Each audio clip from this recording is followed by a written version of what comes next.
and welcome to the JTrain podcast. This is JTrain, Jared Freid, coming to you live from the West Village of Manhattan. We're here every Monday with your emails, your stories, your questions. I say it every episode. Let me say it again. Thank you. Thank you for being a listener. Thank you for being a viewer, YouTube land. I want to encourage people. If you're on YouTube, if you don't use YouTube, give it a shot. We're putting up full episodes on the YouTube channel, youtube.com/Jared Freid. Full episodes, plus clips. I'm putting up stand-up there.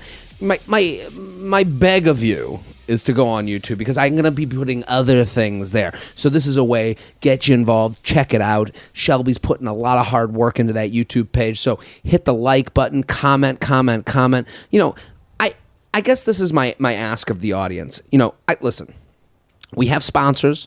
We have, there's Instagram posts, there's YouTube posts, there's Twitter posts.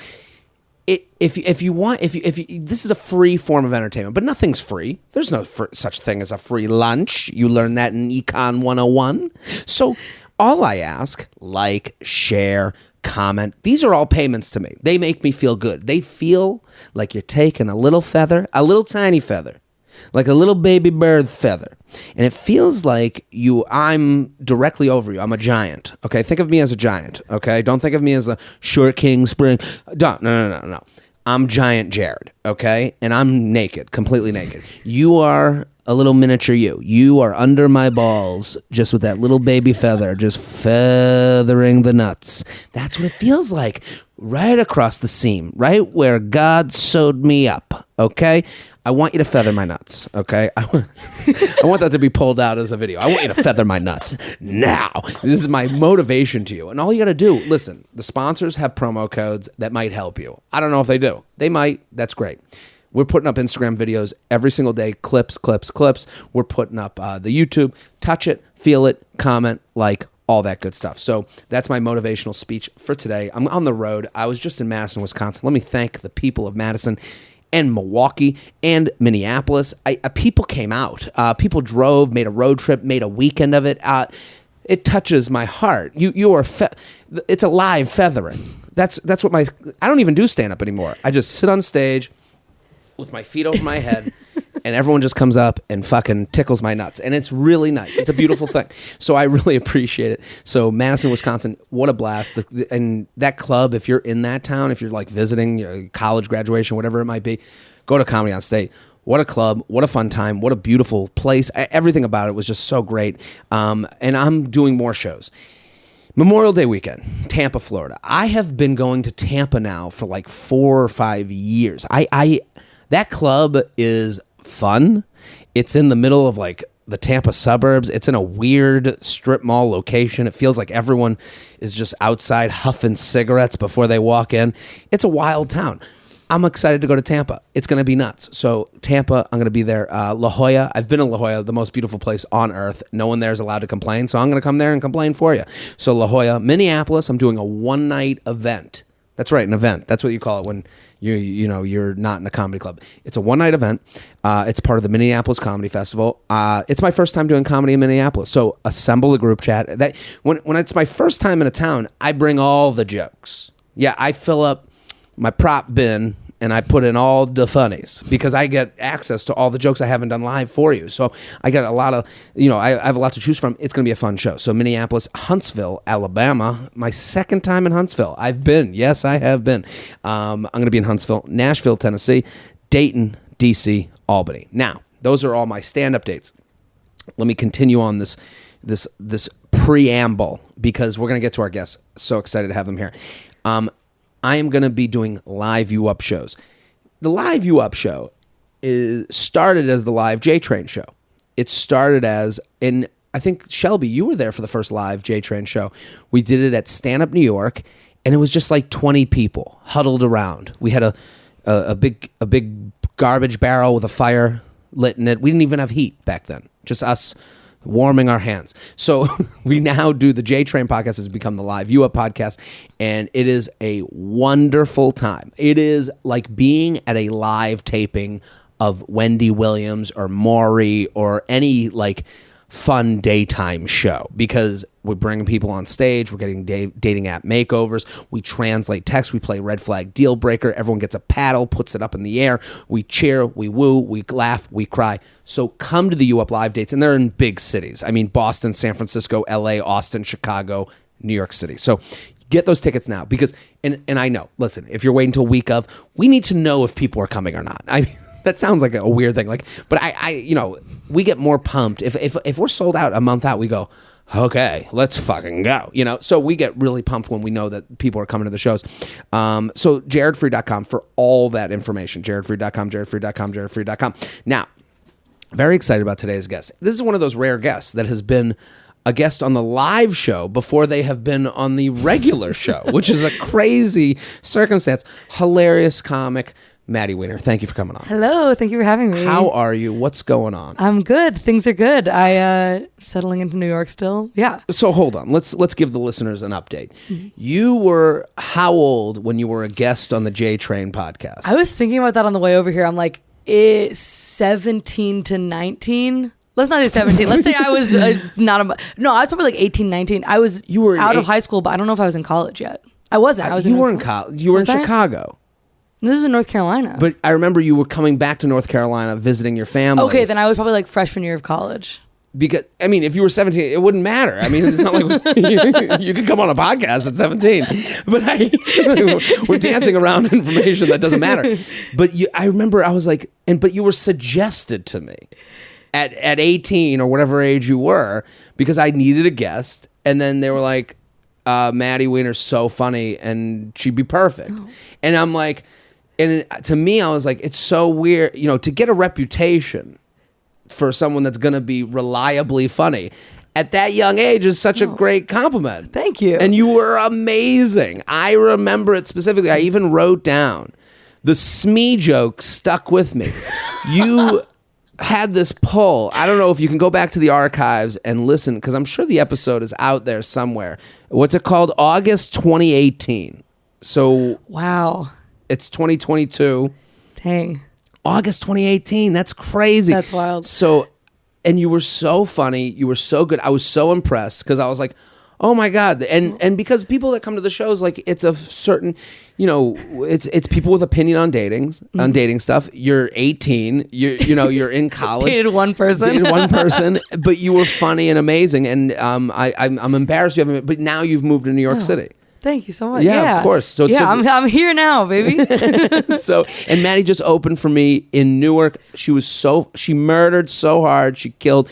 Everyone needs to go follow Maddie at Maddie T Weiner. I'm going to have it all over my social media. But Maddie's like so incredibly funny. And she's going to be touring the country this summer with another comic, Emil Wakim. Yeah. Wakim, okay, I apologize. Emil Wakim, her and Emil are going to be traveling the country, so you got to know when the shows are. I hate when some people will message me, they'll be like, when's the next time you're coming here? And I see they don't follow. I'm like, follow? All I do is post about it. I never shut the fuck up about it. So follow Maddie so you know the next time she's in your town or around your area, but also you're in New York doing shows all the time. So, if people in New York, you're going to see, listen, JTrain stamp of approval. Everyone here is going to love you because in Newark, you killed, you murdered. It was great. But I do remember the JTrain live show, and I'm going, because in the crowd, it's like 25 to 35-year-old women just on average. Yeah. And you were speaking to them. Like, you were giving them, and it was hilarious and funny. And that's me. I don't know what it was in reference to. I don't remember exactly what it was either, but I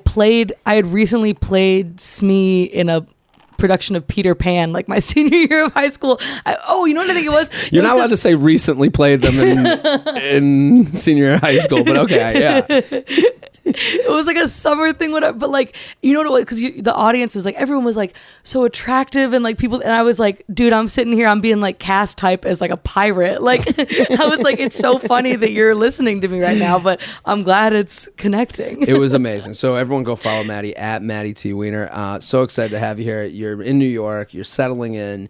How's been New York? You're single. You're out there. What's going on with you personally? I'm on the app. Well, I'm on just Hinge. Okay. Because I like the voice memo. You like prompt the thing. voice memo. I love it. I mean, I don't like what most of them are. Most of them are disappointing. Most people have misused the function. You know what's the most upsetting about it is everyone records it like they hold their phone up and whisper like, hey, so here's my voice memo. And I'm like, hold it out and talk like you would talk as a person. This is an amazing point you're making, because it's a lot of people being put in the position to make art that have never made art before.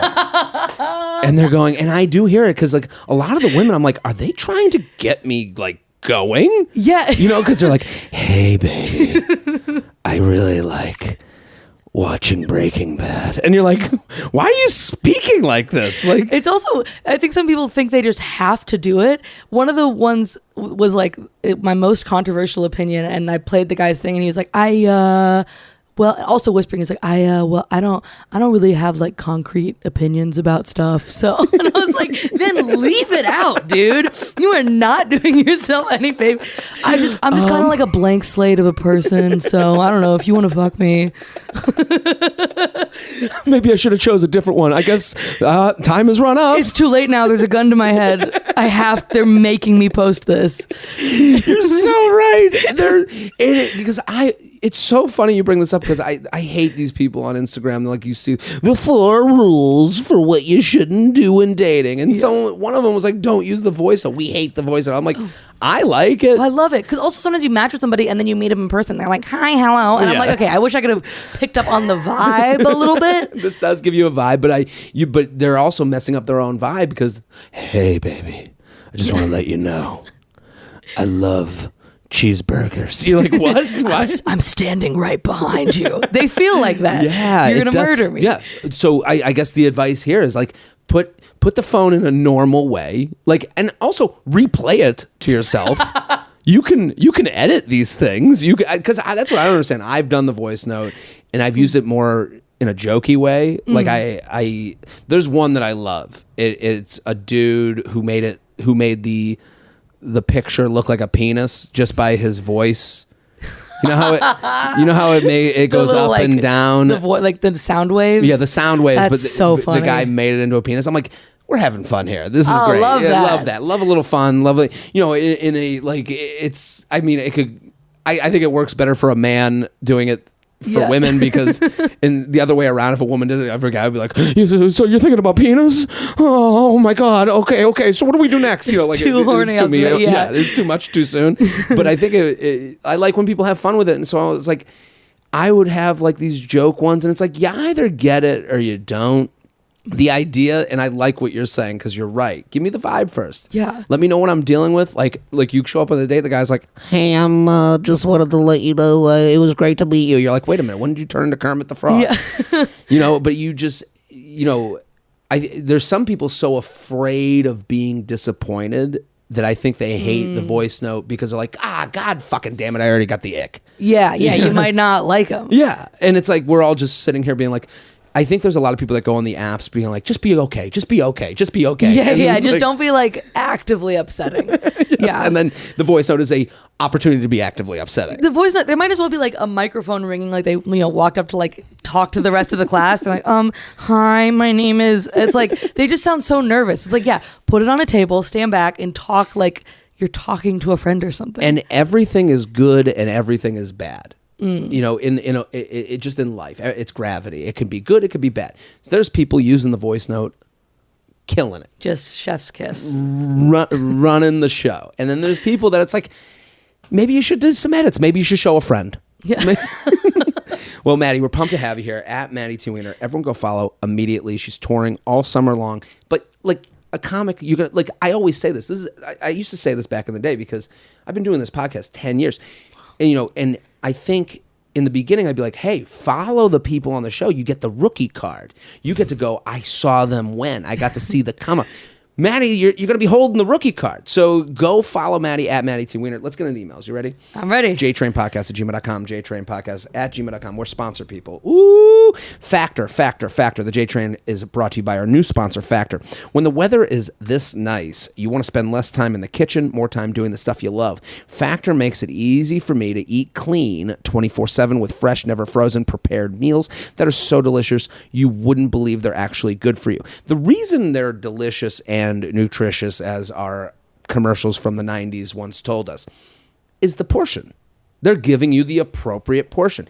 If you're living alone, living with with your partner, if you're living with roommates, it's hard to shop. It's hard to shop when it's not a family of 4. It's hard to get, the good veggies, the fruits. Factor is going to make you a meal that's the right size.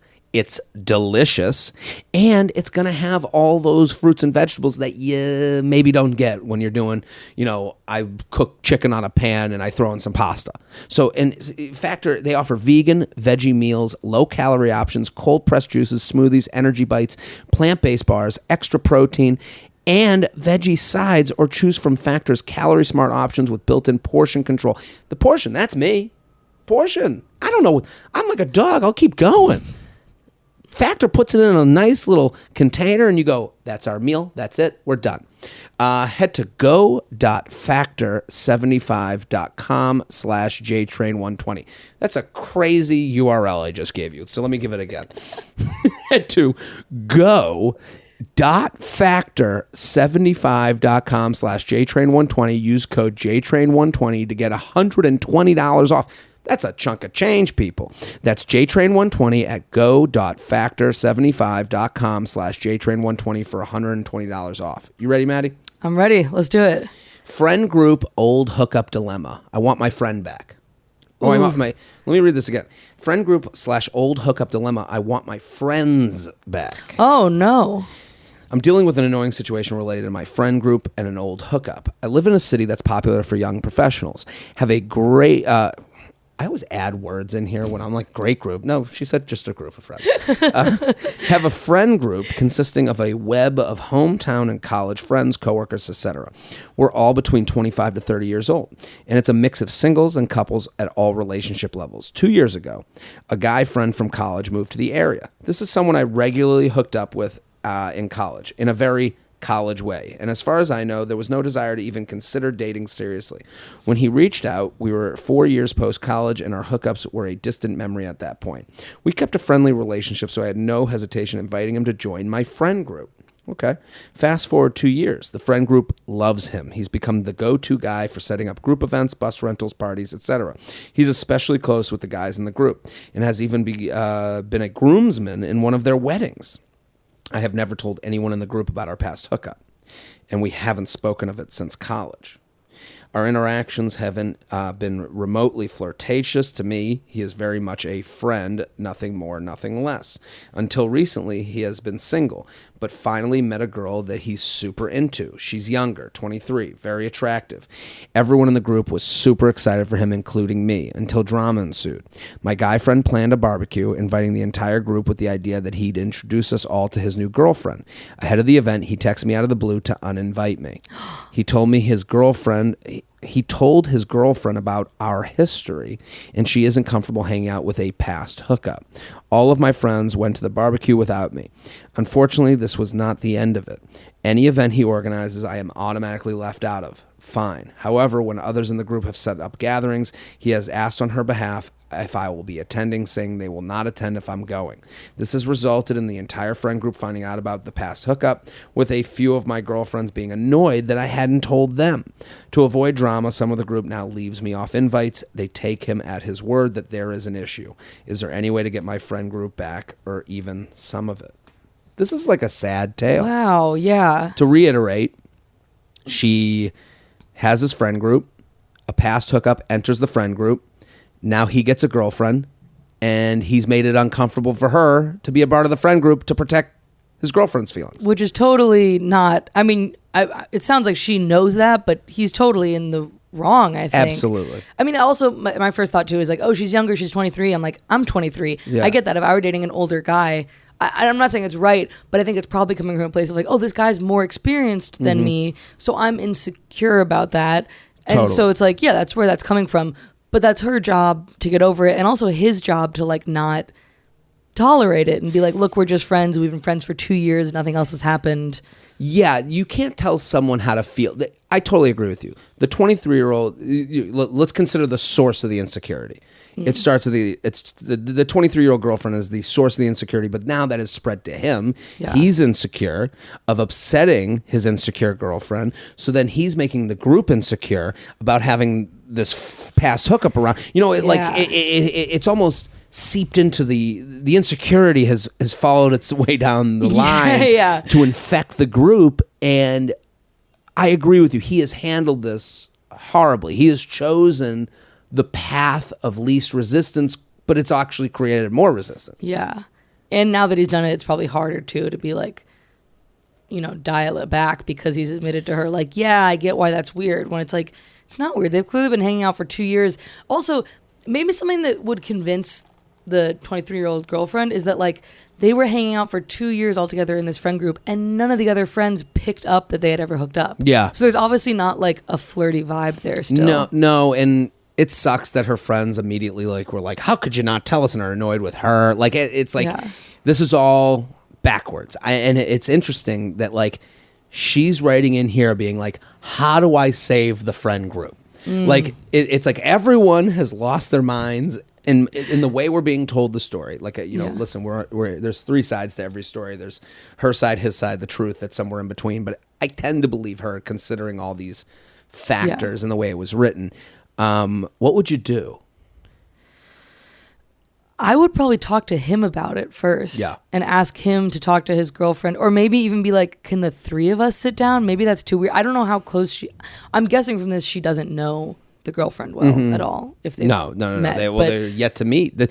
And also we don't know how that conversation went between him and the girlfriend of like I would assume, I guess the way these conversations go, hey, I want you to meet my friends. Great. Who's going? And then he goes, well, it's this person, this one. Have you ever hooked up with any of these women? Is her question. And he goes, well, I just want to be open with you. And then she goes, well, I don't like that. And then he just runs away from it. Is that kind of the only way this could have gone down? That's what it sounds like. Because it also sounds like he's not maybe making it clear to her that like she said that was in college 4 years ago. And then there's been another 2 years. So it's been 6 years since anything. Like, yeah, I would say she should talk to him and be like, hey, regardless of what personal friction this is, you're now isolating me from my whole social circle that I brought you into. Yeah. So, yeah, I'm with you. You got to go straight to the source. There's a tendency to like nibble around the edges of this. You can't do it. It's never going to fix anything. I would go to him. You got to basically come at him with no emotion. You got to present facts. The way she presented it here, this was a very nice, tight tale. Like it was, hey, here's how I see it. I would even draw out like a graph. Yeah. Show him this clip, honestly. Yeah, show him this clip. But play him this, me reading the email. Like it's pretty, the timing of everything. Like I would be like, okay. We hook up, I would have like, those graphs with like the timeline graphs. Yeah. Like I'd be like, the year 2018. Okay. We'll start the arrow here. Dot 2018. Hook up. Okay. And then right into like no one came. Like make a joke. Be like, and honestly, mediocre sex for all the suffering it's caused. In parentheses, 2018, we hook up, mediocre sex. Okay. And then you go, now 2022 or 2020, you enter friend group. 2022, you get girl, you're in this wedding. You're part of the friend group. You've entrenched yourself. We are cool. 2022, girlfriend comes in. I'm now left out. Yeah. Doesn't this feel weird? And then let him talk. And this, just present the facts as you see them, because then he might come back to you and go, well, he might have a whole new set of facts that you don't even know about. So we mostly want information from this. Yeah, I think also a good thing about talking to him is that he might be so just into like his girlfriend and how this is making her feel that he might not have stepped back, and he might just think, oh, the three of us don't hang out together, but he might not have stepped back and realized, that he's screwing up your whole relationship with his friend group, and he's excluding you from these like social functions that everyone's at. Yeah, when you're the star of your own movie, as we all are, you don't think of how the pal feels when you run to the airport to go get the gal. Yeah. It's like your pal's been waiting in the car for 17 hours, right?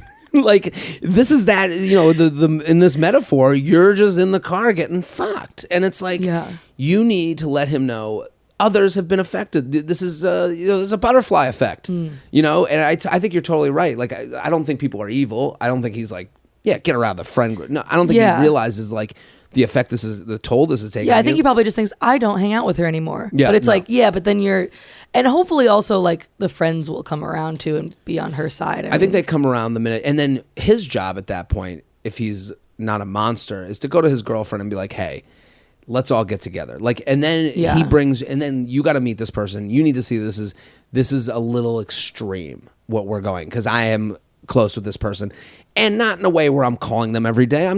I want them to be at the fucking barbecue. Yeah. JTrainPodcast@gmail.com. JTrainPodcast@gmail.com. Here with Maddie Weiner at Maddie T. Weiner on Instagram. Go follow.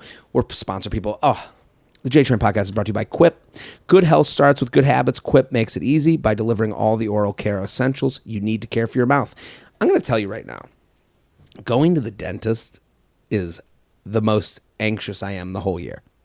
Right? Yeah. You go because you're like, have I been flossing enough? Am I brushing my teeth enough? I'm about to have someone literally judge me and how I am at being an adult. You ever have the dentist like be like, do you know how to floss? And you're like, I'm 36. Your gums are bleeding and you're like, yeah, I do it every day. That's the thing about Quip. Quip has made products that are built to make your life easier to fit them into every day. There's no more like, oh, where did I put it? Oh, no, they put them in containers and in vessels that make your life easier for oral care, which I love. The Quip electric toothbrush is loved by over 7 million mouths. This modern marvel has a built-in timer. See, this is the thing. Built-in timer every 30 seconds reminds you when to switch sides to help you clean your whole mouth evenly. The idea that you're brushing your teeth for 2 minutes, get over yourself. You're not doing that. Okay? This keeps you honest. The lightweight and sleek design has no wires or bulky charger to weigh you down, and you even get a multi-use travel cover that doubles as a mirror mount for less clutter. Whoa. Beyond the brush, Quip has everything you need to build a complete routine, like their refillable gum that's sugar-free. I have the gum. It's like a Pez dispenser. It's awesome. Long-lasting mint flavor. And they also have a floss string that expands. The floss is great. Keeps you on your game. Okay, if you go to getquip.com/JTrain right now, you'll get your first refill free. That's your first refill free at getquip.com/JTrain. That's GETQUIP.com/JTrain. Quip, the good habits company. Here with Maddie Weiner at Maddie T. Weiner, the guy with the best girlfriend. Okay, we're back to this friend-girl theme. Jared, great seeing you at the Denver show. I hope this isn't something you've covered on the pod yet, but if so, I couldn't find it. I recently started talking to a guy I met on Hinge and really hit it off. On the first date, he brought up that his best friend is a girl and said he wanted to let me know because it's been an issue in his past relationships because the girls he dated were insecure. He said they were work friends, text every day, and she lives in another state and is married with kids.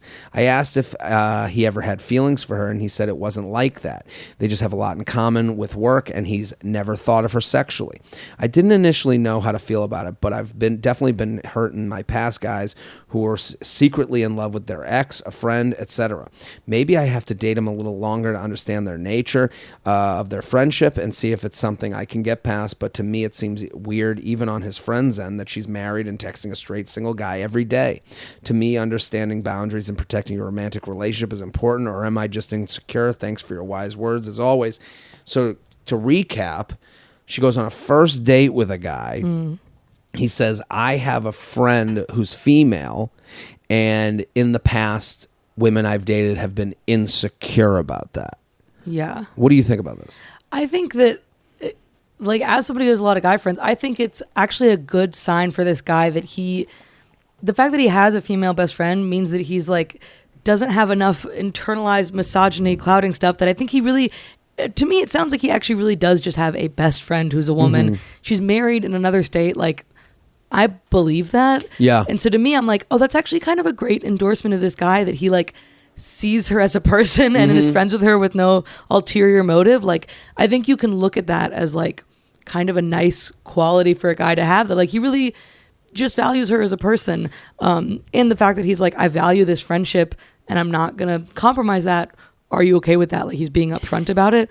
I think it's cool, and I think it should be, I understand the discomfort with it, but like, I would say try to push through that. I think it, anytime it's with like, I think you're right. I think anytime there's a friend of anywhere, I don't care what the background is, I want to know how you became friends. He seems to have a okay story.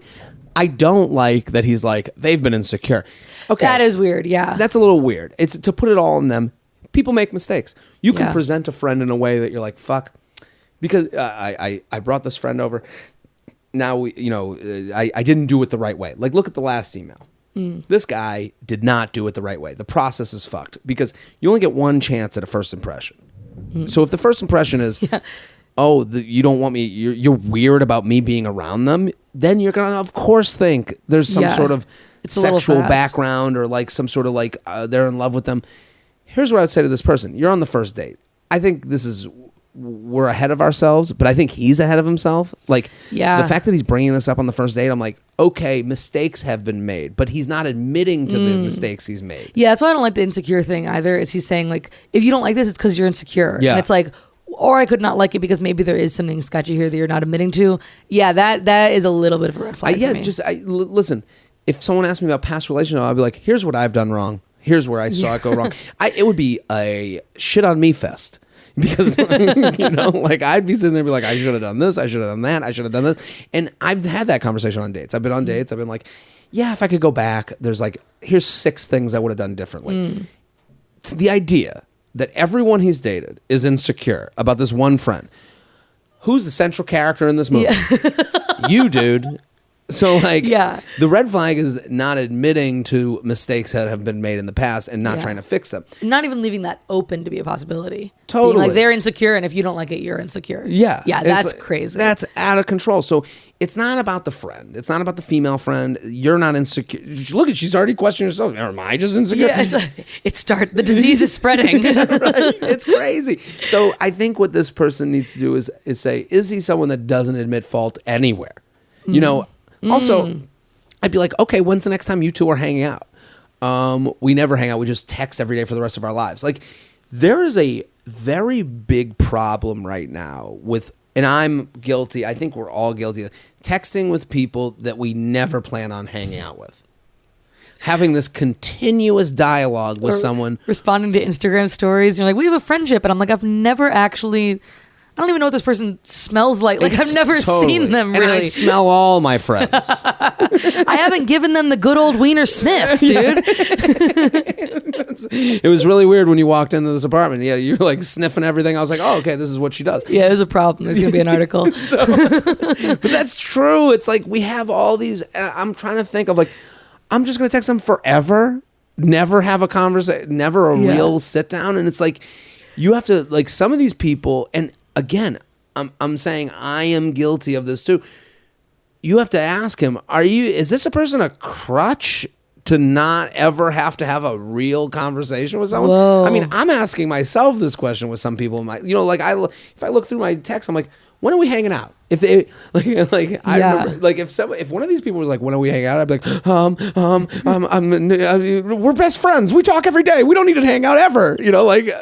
Just like this weird letter writing campaign I have with these people. And I think that for him, it might be that. And you have to say to him, what do you do? What do you need this for? Yeah, when you said the crutch thing, I was like, oh, maybe, and this might be too much to pin on him. I don't know the guy, but I was also like, oh, maybe look out for like, if it's an intimacy thing, like if he's telling her secrets and having this really close connection to her, but he also never has to see her, and he's saying right off the bat that is non-negotiable. Part of me is like, I wouldn't be insecure because she's a woman, but I would be insecure because I'd be like, you have this maybe like weird secretive thing that is like kind of just like, I think sometimes with those online relationships where you don't actually see the person, it's very easy to be like pour your entire heart out because there's no consequence. It's not real intimacy. They're not there. You don't see their facial reactions. You can kind of like put it in the text and then turn the phone over. It's like a diary. It truly is. Yeah. And you know, some people are diaries to people. Yeah. And so we're down the river on this. Yeah, this guy could totally be. Yeah, but I think we're bringing this up because, listen, I noticed that in my own life.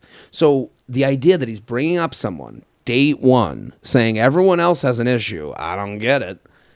Okay. Yeah. We're saying this is, I don't know if she even goes on date two, but I would understand that this is a sign of other things going on. JTrainPodcast@gmail.com, JTrainPodcast@gmail.com. Here with Maddie Weiner at Maddie T. Weiner. We're sponsored people. It can be hard to see the light at the end of the tunnel when you have high interest debt, and sometimes it can be even harder to ask for help. That's where Upstart comes in. Upstart powered personal loans can help you pay down high interest debt. Here, it's all online with simple and easy to understand payment terms. Whether it's paying off credit cards, consolidating high interest debt, or funding personal expenses, Upstart can help you get one fixed monthly payment with a clear payoff date. Upstart knows you're more than just your credit score, so their model considers other factors like your income and employment to find you a smarter rate for your loan. You can check your rate in minutes for loans between $1,000 to $50,000 without impacting your credit score. This is a huge win. You're not impacting your credit score. You're basically saying, can I find a rate that's better than the one I'm paying? If you have a bunch of credit card debts, you combine them into one rate. Now you're paying a little bit less. It's the smarter equivalent of finding a $20 bill in your pocket. So you can even receive funds as fast as one business day after accepting your loans. Don't wait and check your rate today at upstart.com/JTrain. That's upstart.com/JTrain and check your rate today. Don't forget to use our URL to let them know we sent you. Loan amounts will be determined based on your credit, income, and certain other information provided in your loan application. Go to upstart.com/JTrain. People. Blind setup switcheroo. Okay. I recently moved to a new city and have a few friends that live here too, one of which grew up here and has a large social network. Let's call her Katie. Katie mentioned that she wanted to set me up with a friend of hers a couple months ago, and this past weekend she brought me out to a big group gathering where she introduced me to the guy she wanted to set me up with. For reference, most of the group knew about the setup Katie was doing. I don't like that. Yeah. I don't need the group to know. I don't need a big commercial for, guess who's going to be set up today? Yeah, your first date shouldn't be like a flash mob in a mall. Right? I knew instantly I was not interested in this guy, but I could tell he was interested in me. I said the polite hellos and asked a couple questions, but then ended the conversation. I told Katie he wasn't my type. She then took me around to the rest of the group to introduce me, and I happened to hit it off with a different guy. We talked throughout the night and had a good vibe between us. We parted ways at the end of the night with a hug and an agreement that we'd see each other again because we both know Katie. My questions are, do I shoot my shot with this second guy? Or because I was intended for the initial guy, do I miss out on his potential match because of bro code? Also, sometimes I get stuck between the idea of shooting my shot and also thinking if a guy was interested enough, he'd ask me out. Any advice for how to reconcile between these conflicting thoughts? Love the podcast, all that you do. Thanks in advance. So to rehash the email, we have a listener, new to town, friend introduces her to a guy. She's not into it. Then introduces her to another guy, and she's into it. But she's not sure of how that will hurt. But they're both introduced from the same friend. So this woman moves to a new town. Mm-hmm. Friend introduces her to a guy in a setup way. Then she says no to the setup guy. She goes around to the party, sees a new guy that she takes interest in, but there was no real setup being done, but she wants to be with this other guy. What does she do? Do you think there's an issue here? I honestly, not to sound cavalier, but I say just go for the guy that you like. I don't think you're really under contract in a way that, like, if your friend's reasonable and cool, they were setting you up because they want you to be with somebody. So they should just be happy for you that this new guy's there. It is interesting that she kind of presents this as it's almost like she's, it's Bridgerton and she's being brought around the gala. Would you like this woman? have to marry him because he's the king, but I'm in love with a peasant. Right. And it's like, here's the problem with setups is everyone's getting information differently. What I don't like is that the whole group knew that you were here's how I see it. She's new to town. She gets presented with this guy. The whole group knows. To me, I assume this guy said, I think your new friend's hot. I think the guy said something. That's why she was presented to him in such a way, in the Bridgerton style. Why they gave her popping out of a cake. Yeah. And here you go. And I think she said her hellos. She was polite, as she said. I think she needs to go back to this friend and go, hey, I just want to let's have a little bit of a rehash. Thank you for introducing me to your friend. I have to let you know I'm not interested, but I really appreciate you setting me up and trying to get me to know your friend.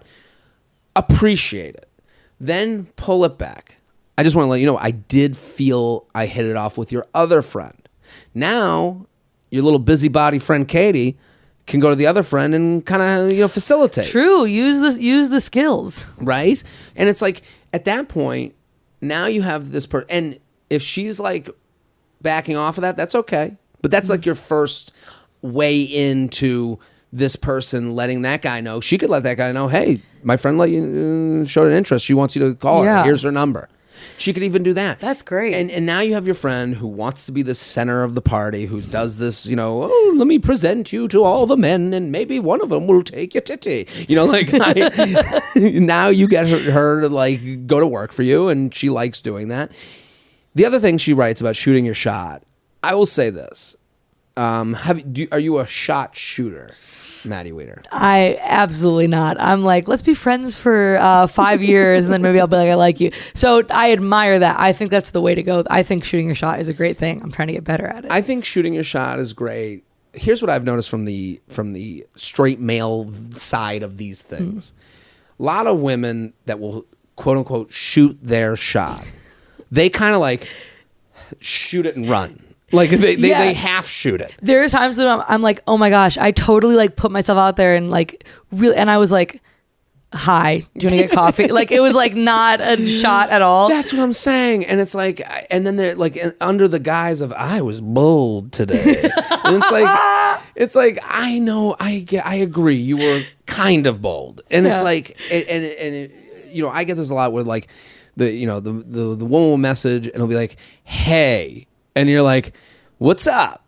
And she's sweating in a room. Oh my God, I did it. I did it. Oh, okay. I asked him to marry me. Yeah. And you're like, no. And I think from this side of things, societally, I've been in positions where you have to shoot your shot. You just, from puberty till now, it's just constant embarrassment of approaching women and them being like, what? What'd you say? And you're like, nothing. So I understand the idea of shooting your shot is hard. It's easier to say than do. But you got to shoot her down. Don't half shoot. Don't throw it at the wall. Shoot it at the basket. And it's so for this person, I understand. And to say he should be coming after me. I think it's not, the chase isn't about chasing you. It's about chasing your standard. I think what gets confusing for people is they go, oh, you got to chase. No. Here's the standard. You can chase that. It's not, and I'm going to give you all the tools to build the ladder to walk up to that standard. But you either do it or you don't. And if you don't, I got to walk away. Yeah. I got to remove the ladder. I got to take back my tools. And I think that's a very metaphorical way of being if I were her, you go through the friend, you let the friend know. Shooting your shot can be done in so many different ways, but don't have to it. If the way of going through the friend, the busybody Katie, hey, I thank you for the setup. I actually felt some sort of thing with this other guy. Here's my number. Give it to him. Boom. You've shot your shot. You've been bold. You're either going to get a plan or no plan. And the standard is plan. That's what you're trying to get. Not that he likes or thinks you're cute. I think a lot of people cute. Yeah. I'm not going on dates. JTrainPodcast@gmail.com. JTrainPodcast@gmail.com. We're sponsor people. There's so many great sponsors, so many ways to support this podcast. Support the podcast, but also support you. We're giving you a chunk of change. JTrain podcast is brought to you by Stitch Fix. Shopping for clothes can be daunting. You never know if things will fit. Returns are difficult, and sometimes you don't even know where to start. This season, let Stitch Fix do all the hard work. Let me take you down a path. Let me tell a story for this ad. This is how great I am. Yeah, story time. Cozy up, everybody. Yeah, come on, Maddie. Maddie, get out your blankie. We're telling a story, okay? I went to Abercrombie and Fitch, okay? I went into the store. I tried on pants, okay? I was like, these are pretty cool pants. I like them. I saw the size. I saw the fit. I go, I don't want to carry these around all day. You know what I'll do? I'll order them online. Same size, same fit. They'll be sent right to my apartment. I went and did it. Jeans are here. I put them on. They're made for, not me. They didn't, I knew at my thigh that it wasn't going to button. Oh, that's the worst. The worst, because you got to go all the way up. You know, like you can't just give up then. You're like, well, maybe. You get to thigh and you go, this ain't going to happen, but I guess we'll go to the end of this shitty movie, you know, and you go up, and I was like, I couldn't even button. And this is where Stitch Fix comes in, because they're going to send you all the clothes to your home. You're going to try them on. They're going to be things that are your style, but it's going to be your style-ish. Someone else, they have, you know, they hand-pick things for you. They have stylists. They have people that put together a whole fix, as they call it, and they send it to you in the privacy of your own home. With your lighting, your mirrors, your comfortability. You can try them on, and then you keep it or you don't. And it's like, I had the jeans. I had them in my hands, the ones that fit. I put them back, and then I got the ones that made me feel like crap. Okay? You don't have to feel that way. You can feel great. You can look great, and it's all happening with Stitch Fix. Sign up for Stitch Fix and get the season's latest pieces for women, men, and kids. No subscription required. Try once or set up automatic deliveries. There are no hidden fees ever. Shipping, returns, and exchanges are easy and free. Sign up today at stitchfix.com/JTrain to get $20 off your first purchase. That's stitchfix.com/JTrain to get $20 off your first purchase. Limited time offer. Purchase within 2 days of sign up. Okay, people.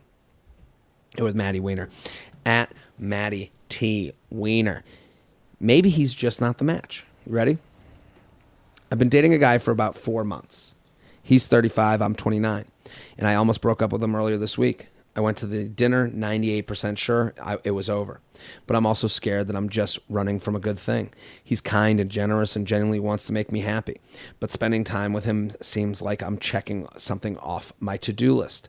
I don't get excited to spend time with him while he actively makes it a point to tell me that he loves spending time with me, waking up next to me, having me in his life. I've been the only single friend in my group for the last few years, and my best friends tell me that I need to stop waiting for the fairy tale moment and tell me how nice he is. I do enjoy the time that I spend with him, but I feel like something is missing. Am I chasing a never-ending fairy tale? Is the spark something that only happens in movies? I keep hearing you say maybe it's just not the match. Appreciate insight. Can't wait to see you in Tampa. What do you think? I see two sides of it, which is like, I know people who have... You can manufacture a problem in your head if it gets scary to be close to somebody. But at the same time, I think the more important thing is trusting your feelings. If you're not having fun, if you're not enjoying it, I think that's... And if it's getting to the point where, like, you know this, that you're writing into the show, like, you know that you feel this way about this guy. Can you imagine if she said to him, hey, you're the best, but... spending time with you seems like checking something off my to-do list. Yeah, I mean, yeah, I don't saying that to you and feeling good about it. It's like no one even wants to date someone that's doing that. Yeah, no one wants to be someone's to-do list. I think a good thing too is, would you even hang out with a friend that felt like that? No, they would be the one you text all the time. Yeah, exactly. Right? Maybe let this guy go start a family and then text him for the next 25 years. Yeah, there you go, and you're done. No, I think what's interesting to me is her friend's response. Your friends are tired of you. You've complained enough. You even wrote in your email. Anytime someone writes, I've been the only single friend in my group for the last few years. My friends tell me that I need to stop waiting for the fairy tale moment. That's them going, shut the fuck up. Just pick one. Just pick one. We're tired of you. You're not good at this. You're annoying. And that's not that's not them telling you to stay with the guy. That's them telling you to shut the fuck up. Because that's what's going on. Brutal, but yeah, it's probably. True. Yeah. In what world is a friend's, if you're like, hey, I don't know, I'm dating this guy, but it just feels like I'm checking off a box, and your friends are like, just fucking go with him. It's like a parent giving their kid an iPad. They're like, it's ruining you, but I'm too tired. Yes. This guy's your iPad. They don't want to deal with you. They're giving you a guy to keep you company so that you'll stop complaining about your dating life. This is the issue. The issue isn't the guy. Dump this fucking dude. It ain't right. Okay. Yeah. But also understand that your alone time is pretty good. If your alone time, and this came up on a past episode, Jessime Peluso, she said something very powerful in the episode. She said, you have to be better than my solitude or something like that. She gave a great line. It was way more poetic than I'm giving it credit for. But I will say this. You're fine alone. You're going to be okay. You're going to find someone. I don't know if you're going to find the spark or the fairy tale romance, but I do know your friends are tired of listening to you. Okay? So let's reform our perspective on things. This isn't about the guy. This is about your perspective. You are so afraid of being alone that you're bothering everyone else and not having fun while being alone. And so you're just bringing up a fucking mannequin who's just fine. You're going to find great for you.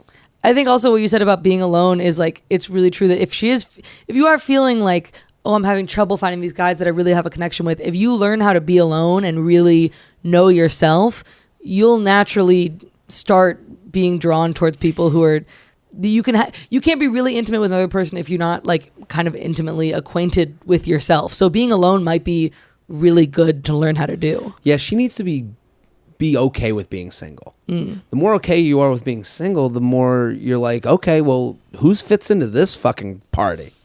I'm having a party here. Yeah. I'm enjoying myself. Who's a good dance partner? And it's like, see, our perspective, what we're saying sounds probably hokey to her because she's fucking miserable.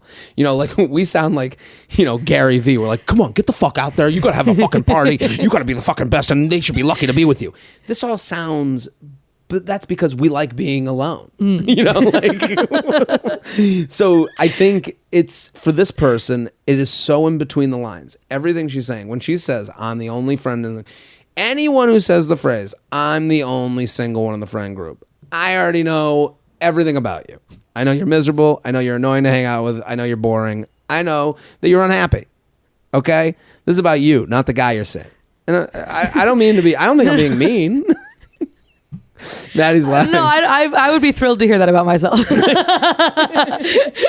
I know they're better than I know that they are a better person than they're presenting themselves as right now. Like they have friends.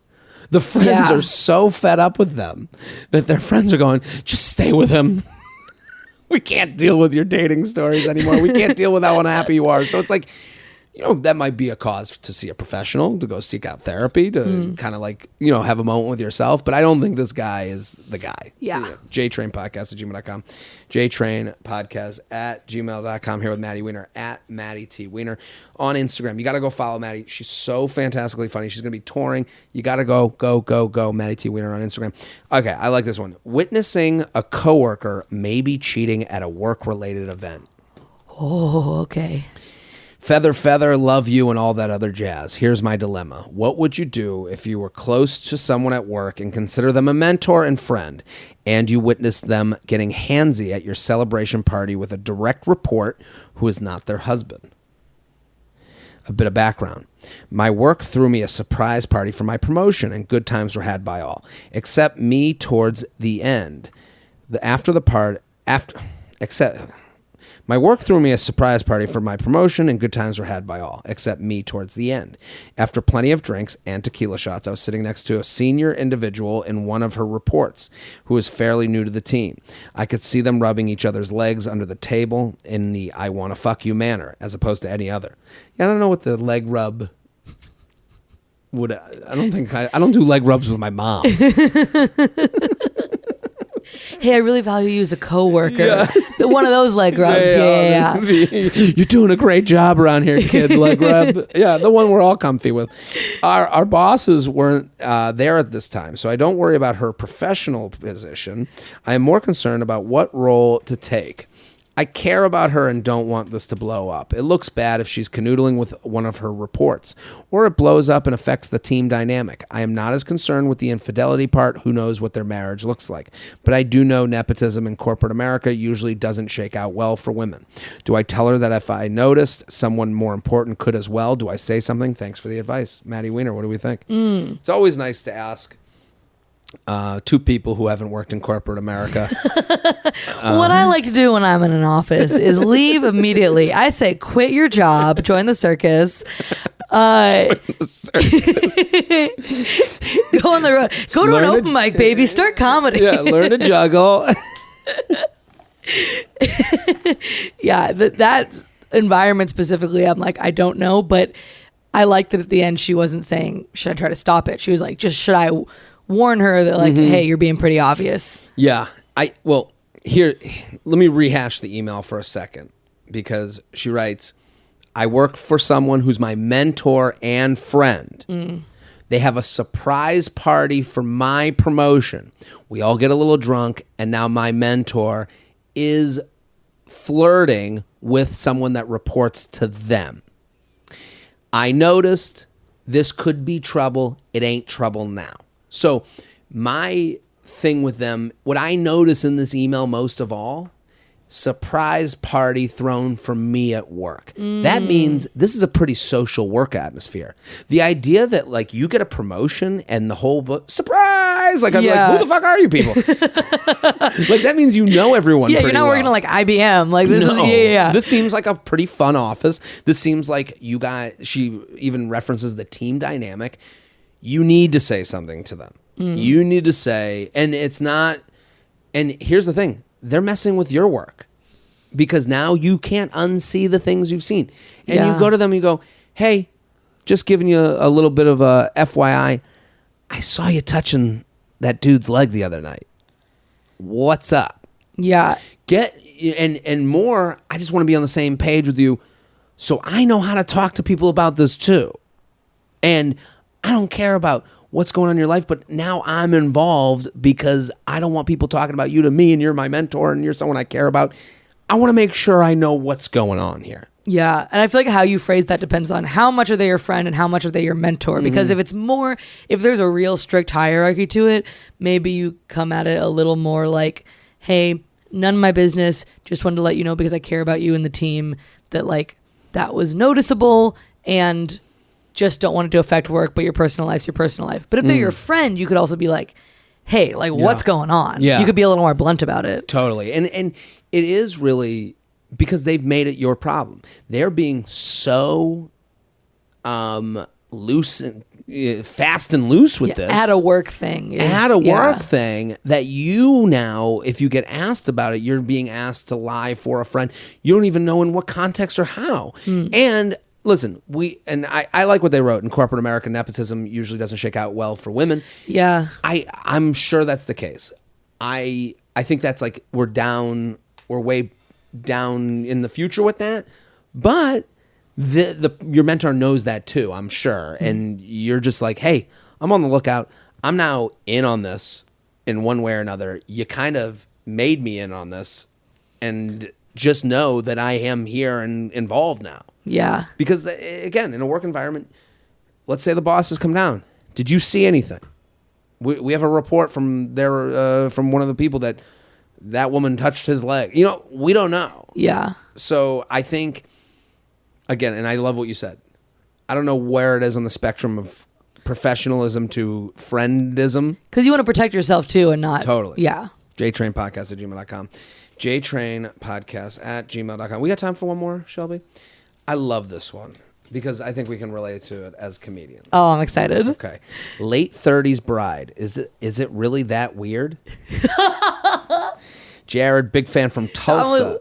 Go ahead. I'm only laughing because you were like, comics will get this. I'm really old. Well, I read this already, and I think we get. I didn't mean to cut you off. Yeah. Late 30s bride. I like it. You were laughing for a different reason. But late 30s bride. Ah! Yeah, I was like, oh, that seems like such a dick. I was like, good luck, toots. Big fan from Tulsa. I hope you can feel the constant feathering. As I am always referencing and recommending your podcast to all my friends. Well, thank you. I have a random question that's not about dating. My sister and I are both in our upper 30s. I'm 36, my sister's 39, and both of us have gotten engaged in the last year. Congratulations. Fun fact, I met my fiance on Match, and my sister met hers on Bumble. So yay, successful dating app stories. These will be first marriages for both of us, and we could not be more excited. And to top it all off, she's getting married on June 4th, and I'm getting married on July 2nd. Just 28 days later. That's very cool. That's so cute. So sweet. Basically, we're crazy. Well, no, I don't think you guys are crazy. I think that's fun. But being from Oklahoma, it is a very rare thing to be unwed at our ages. Yeah, I would assume, I guess, is that the South, Oklahoma? South, Midwesty kind of. Whatever it is. They wear cowboy hats there. That's how I divide the country. A cowboy hat and non-cowboy hat, Yankee hat. So, no, but I would say also to be never married at your age is like I'm 37. I'm in second marriage land, and I've never been married. So our parents are ecstatic and very excited for us both, and can't wait to update old family friends when we run into them. We love talking about our big life events that are happening, but what we cannot get used to is people's responses. We often get responses along the lines of, "Oh, we thought this was never going to happen." Oh my god! Oh my god! That's horrible. And to make it worse, this weekend we received a, "Well, God really does wait until the last minute sometimes, doesn't he?" No. What the fuck? They brought God into it? Yeah, God was fucking with these two nice, beautiful women by not giving them husbands. Hey, as if our lives are almost over and our end is looming. Yeah, I don't know. Yeah, a lot of death around the corner. Yeah, it's really like, hey, you got 2 years left. Glad you snuck one in. These responses always leave us feeling insulted. It's like a bunch of old witches coming down with a prophecy, like the end is nigh. We shall grant you husbands to enjoy these last few months on our earth. It's like, what? Get out of here. That's insane. Their responses always leave us feeling insulted, and we're tired of just smiling through the fake niceties. We feel it's rude for them to say, and we think they should know these comments are not well received. Do you have a suggestion for a good response to comment like this, or should we just let it go and move on? Any advice would be great from two elderly sister brides. I love these sisters. I'm so happy for them. Fuck these people. And the reason I said we can understand as comedians is because people say shitty things to comedians all the time just for saying you're a comedian. They'll go, tell me a joke. Oh, you think you're funny. Some people get offended when you tell them you're a comedian. I'm sure you see this with men a lot. Female comics. Oh, yeah. That are like, God. Oh, okay. Or straight up will be like, oh, I don't really like women aren't funny. Like, yeah, you just get horrific thing. Yeah, you're like, this is my job. What are you talking about?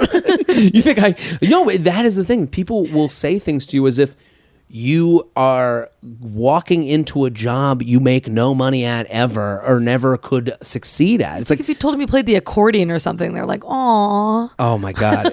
You get so many passive aggressive things in this world. So we understand you, right? Yeah. Like we're saying we feel seen, you are heard.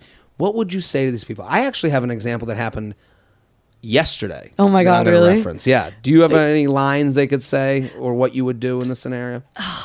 I mean, for the broader question of like, should we take it? Absolutely not. No. Also, because they're not just saying this to you like around. They're saying this to you when you're coming like, hey, this is the happiest day of my life. Yes. This is the biggest thing. And they're meeting it with such negative energy that it's like, absolutely don't tolerate that. Also, they don't know. I have empathy. I understand. I don't think people are evil. I don't think people are great. I think people are just trying to get along. And I think when they say to someone like, I don't think they are like meaning to make you feel badly about the best day of your life.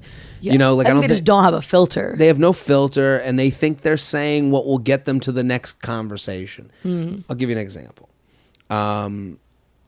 Yesterday, I went to a bar to watch the Celtics game. This woman that I've been texting with, I was like, come on through, have a drink with me. Enjoy. I just got chips and guac. And then she brought a friend with her. Great, bring your friend. I got 2 chairs next to me. We'll watch the game. We'll hang out. We'll have a drink. They come over. They sit. The minute they sit, the friend looks at the basket of chips and goes, a second basket? And I'm like, my immediate reaction, like as if like, so you're just going to eat a second basket of chips? You ate the whole first one? Did she bring her Jewish mother? What was You're just going to keep eating? Hey, who eats? Well, Kanahara. Another basket? Yeah. She immediately gives me shit. She goes, oh, so I guess this is your second basket. It was a comment in that vein. I go, oh my God. That was my first reaction. Oh my God. To let them know what you just said is insane. Yeah. I think that's my advice to them. Oh my God. Get shocked by shocking shit that people say, because I don't even think they realize it. Because she looked at me and I go, whoa, misjudgment with the chip comment. I go, I guess I'll go in the bathroom and purge, you know?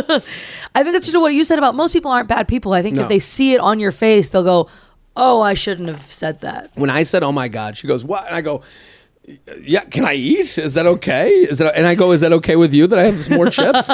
And the rest of the day, I would bring it back to the chips. Like, I was like, and listen, that's my skill as a comedian. I referenced that, is that okay with you that I have another chip? Like, I kept bringing it up. And it would get a laugh every time. And you could see her just like, oh, no, I swear. You know, they do that thing where they go, no, I didn't mean to. No, I was just, and you're just fucking with them. I think these people are to be fucked with. Yeah, fuck with them. If they're like, oh my gosh, I mean, you're pretty old, be like, oh, you're right, I'll call it off. Yeah. You're right, I kind of missed the window. I'll dial on. Yeah. I'll tell him to just leave. Right. And it's like, and even to start with, oh my God. They go, what? And you go, yeah, I guess you're right. I am an old, decrepit, skeletal human. Start carrying around a cane. Yeah. Oh, I guess this is how I just practice. Just look at them and go, I'm practicing going down the aisle. I'm gonna bring my air tank. we don't have a flower kid. We don't have a flower girl. We have a young woman to wheel my air tank down the aisle. You piece of garbage.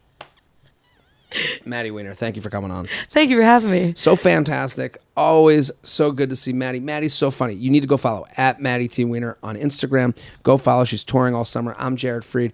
We're here every Monday with your emails, your stories, your questions. JTrain podcast at gmail.com. JTrain podcast at gmail.com. Back next episode. Boom.